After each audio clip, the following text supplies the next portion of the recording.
Perkenalkan, nama saya Afinia Kapugu dengan akhiran NIM 126 dari kelas 5C. Saat ini saya akan menjelaskan bagaimana penerapan SIK yang ideal di fasilitas pelayanan kesehatan atau Fasyankes, baik puskesmas, klinik atau rumah sakit, dan juga indikator apa saja yang sebaiknya diterapkan. Yang pertama, rekam medis, elektronik atau EMR. Penerapan EMR memungkinkan pengumpulan, penyimpanan, dan akses informasi pasien secara efisien. Yang kedua, interoperabilitas. Sistem ini harus mampu berkomunikasi dengan sistem lain seperti laboratorium, apotek, atau sistem pelaporan pemerintah untuk memastikan aliran data yang lancar. Yang ketiga, keamanan data. Perlindungan data pasien sangat penting. Sistem harus mematuhi standar keamanan dan privasi data seperti HIPAA, DAS, atau peraturan setempat. Yang keempat, integrasi pelayanan. Memungkinkan kolaborasi tim perawatan sehingga tim medis dapat mengakses informasi yang relevan tentang pasien dan mengkoordinasikan perawatan. Yang kelima, pelaporan dan analisis. Sistem ini harus memiliki kemampuan pelaporan dan analisis data untuk memantau kinerja fasilitas, memantau tren kesehatan masyarakat, dan mengidentifikasikan masalah kesehatan yang mungkin muncul. Yang keenam, manajemen stok.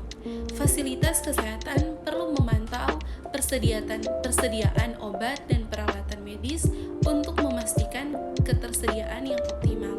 Yang ketujuh, pelacakan janji dan registrasi pasien. Yang ke-8, sistem informasi geografis atau SIG. SIG dapat membantu dalam pemetaan penyakit, penentuan lokasi fasilitas kesehatan, dan perencanaan distribusi sumber daya. Yang ke-9, pendidikan dan pelatihan. Diperlukan pelatihan staf kesehatan untuk memahami dan menggunakan sistem ini secara efektif. Dan yang terakhir, penilaian kepuasan pasien. Memungkinkan pengukuran kepuasan pasien yang umpan balik untuk perbaikan layanan. Penerapan sistem informasi kesehatan yang ideal di Fasyankes atau akan meningkatkan efisiensi, kualitas pelayanan, serta pengambilan keputusan berbasis data. Hal ini juga akan mendukung pemantauan epidemiologi dan manajemen risiko yang lebih baik. Setiap negara atau wilayah dapat memiliki regulasi dan standar khusus yang harus diikuti dalam mengembangkan sistem ini. Selanjutnya saya akan menjelaskan tentang tanggung jawab pengelola SIK di fasilitas pelayanan kesehatan.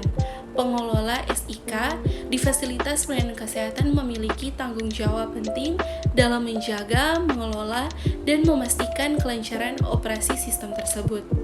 Berikut adalah beberapa tanggung jawab yang mereka pegang. Yang pertama, perencanaan sistem.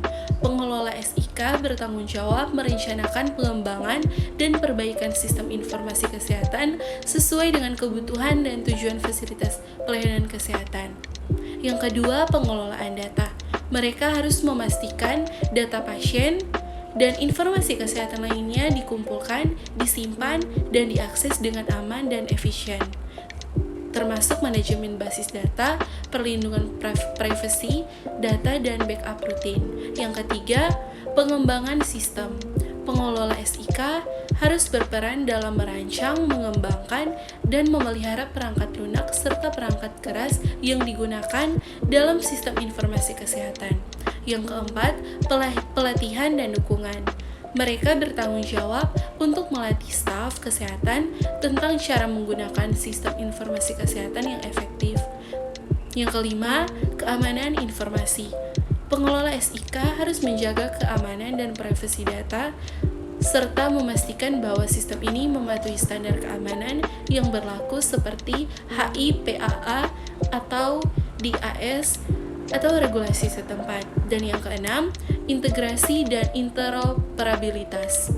Mereka perlu memastikan bahwa SIK dapat berintegrasi dengan sistem lain yang digunakan di fasilitas tersebut seperti laboratorium, farmasi, atau sistem pelaporan pemerintah.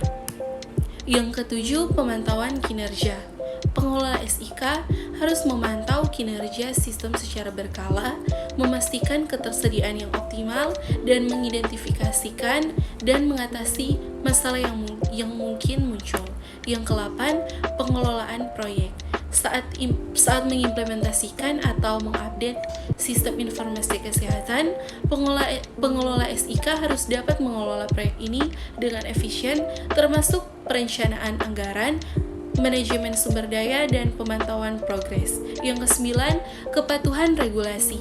Mereka harus memastikan bahwa fasilitas pelayanan kesehatan mematuhi regulasi dan standar yang berkaitan dengan SIK, baik yang ditetapkan oleh badan pemerintah maupun organisasi profesi. Yang ke-10, perbaikan berkelanjutan. Pengelola SIK perlu terus menganalisis dan meningkatkan SIK agar sesuai dengan perkembangan teknologi dan kebutuhan fasilitas pelayanan kesehatan. Tanggung jawab pengelola SIK sangat penting untuk menjaga SIK berfungsi dengan baik, meningkatkan efisiensi perawatan, dan memberikan dukungan penting dalam pengambilan keputusan berbasis data di fasilitas pelayanan kesehatan. Selanjutnya, apakah seorang sarjana kesehatan masyarakat dapat menjadi pengelola sistem informasi kesehatan di masyarakat? Jawabannya ya, karena seorang sarjana kesehatan masyarakat dapat menjadi pengelola SIK di fasilitas pelayanan kesehatan atau Fasyankes.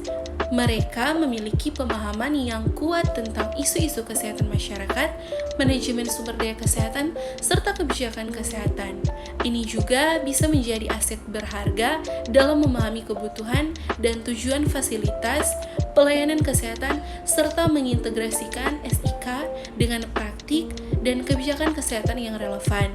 Namun, seorang sarjana kesehatan masyarakat mungkin perlu melengkapi dirinya dengan pengetahuan dan keterampilan teknis terkait dengan manajemen SIK untuk dapat secara efektif mengelola sistem tersebut. Terima kasih.